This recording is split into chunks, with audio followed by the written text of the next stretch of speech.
Hey, yo, Arnold says you gotta juice at least twice a day. And what you do with the fiber is your own personal business in California. It's legal in your own home to do with the fiber what you wish. You can put it all over you, kind of a fiber mask, mix it up with some avocados, give it the face. You won't sunburn with a good mask of fiber on you. It does, however, it's unusual in public to wear. Yeah.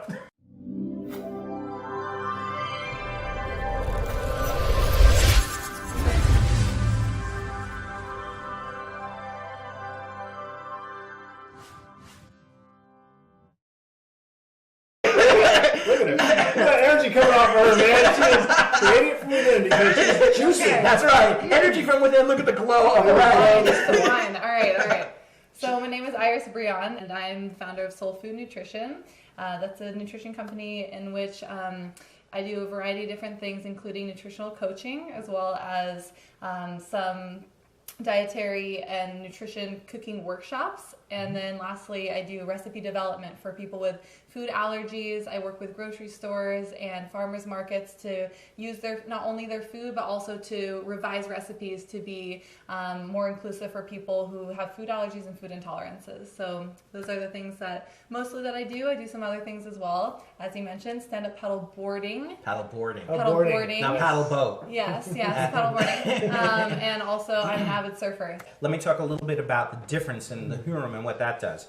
Lovely machine. It looks elegant, cool. Right? Takes up less space on your counter, although it is a little taller than the centrifugal. But here's the dealio. Yeah, it is cool, dude. We're going to show you this. This is bad ass. All right, so it's whole ass. It is whole ass. There is no half ass going on here. All right, just like that one, it's got the big port on the back for the fiber. In this case, the fiber comes out. In this case, the fiber comes out through here. The juice comes out through here. Now, what happens is, if you can see in here, I thought this was kind of cool. They make it so it's participatory, right? You actually can enjoy the action. But these are the gratings that the juice will be pressed through, and that's the key. The juice is being pressed, right? So what's happening is, instead of just being spun around and like just gravity throwing it out through the gratings, there's an actual bit inside, like a drill, that takes it and slowly screws it down and presses it. So it's like a mill. It's like a cold press. Like a cold press, exactly. Yeah. And because it's being pressed up against these gratings, it breaks down the fiber much better. You get a much higher transfer of juice coming out of the actual food. And you'll see, like, the compost that comes out, the fiber that comes out of the Jack LaLanne centrifugal style will be much moister than what comes out. Okay, so fiber, basically what it does, fiber and fat and protein as well actually delay gastric emptying. So gastric emptying is just basically the stomach, the valve that goes from the stomach into the small intestine. There's a valve which opens and closes, and the fiber actually slows that emptying down. That's why blood sugars are lower. You're feeling fuller for a longer period of time, and things like that. So the reason why is that valve that opens and closes and that connects the stomach to the small intestine actually slows down with the presence of fat, fiber, and protein as well. The quick release carbohydrates and refined grains, refined sugars, that actually speeds up that valve and gets those sugars into the small intestine to be absorbed so that we can get energy right away. So it's really important to get some kind of quick energy through simple carbohydrates, not necessarily refined grains and refined sugars, but other simple sugars, as well as those long-lasting, fullness-feeling nutrients such as the fiber, the protein, and the fat. So give me an idea, with your background, how did you decide to get into nutrition? Basically, when I was younger, I was a powerhouse. So I was in a company dance. I was doing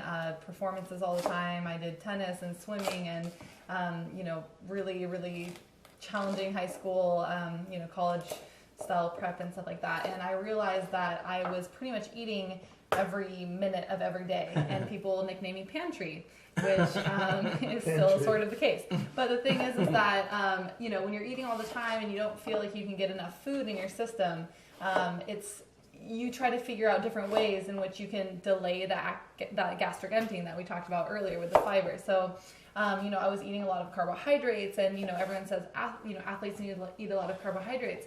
Well, as much as that's true, we do need quite a few carbohydrates. We need at least as much protein, and the fiber comes from the carbohydrate, but protein and fat. And so I started doing a lot of research. I grew up on an organic farm, so I was already, had the background. My parents were very interested in nutrition, using organic foods and stuff from our garden. So do they do like the community gardening where they have people buy from them? We supplied farmers markets a lot of times. I was a basil girl. I harvested the basil and made it into little bunches and sold it at the farmers market. So that was my deal. But basically, we had chickens and goats and sheep and all these different things. And so growing up on that farm really helped me to encompass this lifestyle of eating well and nourishing your body for maximum performance in your everyday life, whether it be athletic performance or just getting stuff done. So that really helped me create that love for nutrition and health and food. And I was just raised with really delicious food, so I wanted to make sure that other people got to experience that. The way the juicing works with a slow juicer is anything you can chew, you can put into the slow juicer. So nuts, seeds, kale, you can even do frozen blueberries. That they will tell you in the instruction manual not to put anything in there frozen. I have stopped it by overloading it. Right. But it's got a great reversible switch right on the handle. You just hit the reverse and go at it again, and then keep going. Because it's a slow juicer versus a centrifugal. Centrifugal is literally spinning it, and it's spinning it with all the air mass in there. So it's oxidizing it as well as raising the temperature. Oxidation breaks down nutrients. That's part of the process that we do breathing. It's rust, right? That's oxidation.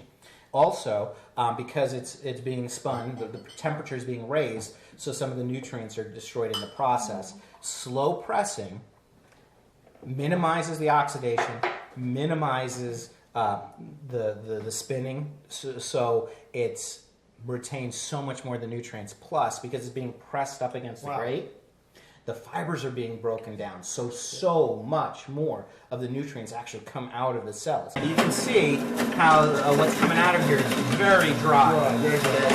It's been really well processed. It's cool. I like this. Yeah, it's awesome. And you can hear how much louder that thing is even from here.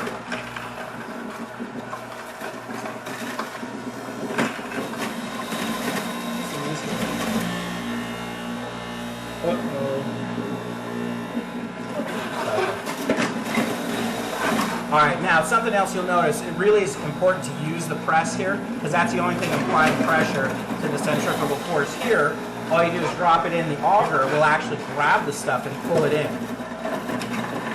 And it is too far for a finger. And it's too far for a finger. And the only time you ever use this is if it just didn't go down enough, and you just let gravity do the job. You don't have to apply anything else to it. But in this case, stuff comes out. Why don't you go ahead and pour it in here, and we'll see what volume we get. Look at that coloring, though. Yeah, that's a nice color. Yeah. And it's kind of got its own little... Yeah. And the It other looks thing- like those Arizona desert sand thingies. Yeah. Right. All right, so can you get that? Little Zen juicing. Wow, look at that. Okay, how many milliliters? Alright, it is just over 450, about 460 milliliters. All right. All right. What's nice about it, if you see that, it has a little pore spout. They're very thoughtful. What a color. All right, I think you could already see we got a lot more here. So let's put it down. We can put it down to here if you want to get a real level. And that is 570. 560, so 100 more milliliters, which is pretty much a half of a cup. That's almost 20% more. It's 20% more from the same volume of food. Okay, and then go ahead, try. This is our nutrition. Official taster. Our official and chef. Is it better? It's a lot better. Is it? I'm not just saying, I never tried this product before. This is awesome. It's so much more fibrous and full-bodied. Oh my God. Yeah, it's such a difference. I want to double fist it.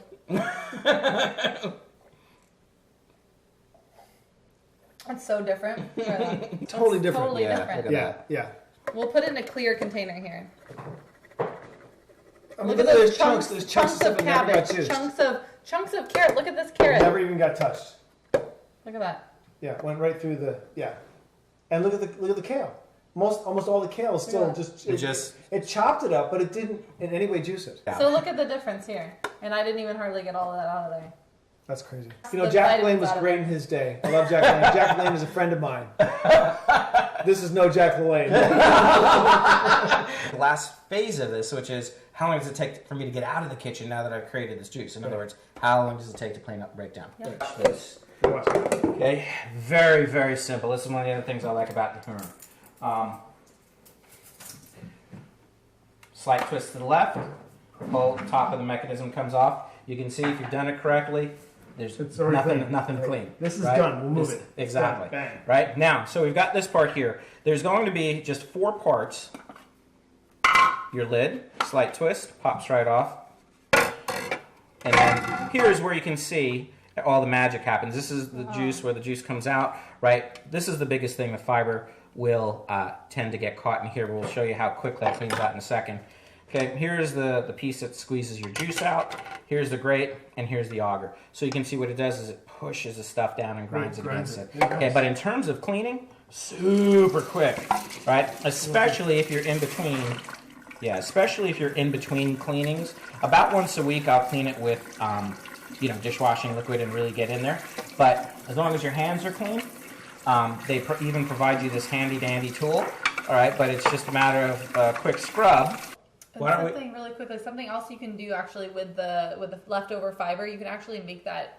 You can take that and reuse it and put it into muffins and breads and stuff like that, which is very interesting, and it helps to hold things together. So instead of composting it is great, definitely, but another thing you can do is actually even go one step further and actually reuse that into breads and muffins. I love that. I've never heard that. That's a great idea. Yeah. Thank you. So when you're done jizzing, you really have to clean. It's important to clean your machine. Because nobody likes a dirty machine. So like if you don't clean your machine, it's like the ladies are upset with you. It's like, what's up with that? So you don't want fiber in inappropriate places. Clean the machine, get rid of the fiber, boom. Boom, boom. Boom! Same here. Boom! Hey, yo. Arnold says you got to juice at least twice a day. And what you do with the fiber is your own personal business in California. It's legal in your own home to do with the fiber what you wish. You can put it all over you, kind of a fiber mask, mix it up with some avocados, give it the face. You won't sunburn with a good mask of fiber on you. It does, however, it's unusual in public to wear. Yeah. I'm going to make a fiber shirt. Can you smoke it? Dude, this is some serious fiber. Let's get the bong out and just roll that up. Fire. Look Roll at it. It's all good. Dude, look at that green one right there. That's all bud. So, Dion GeBorde, Jonathan Logan, Iris Beyond. We'll see you next time. Cheers to health. Cheers to health.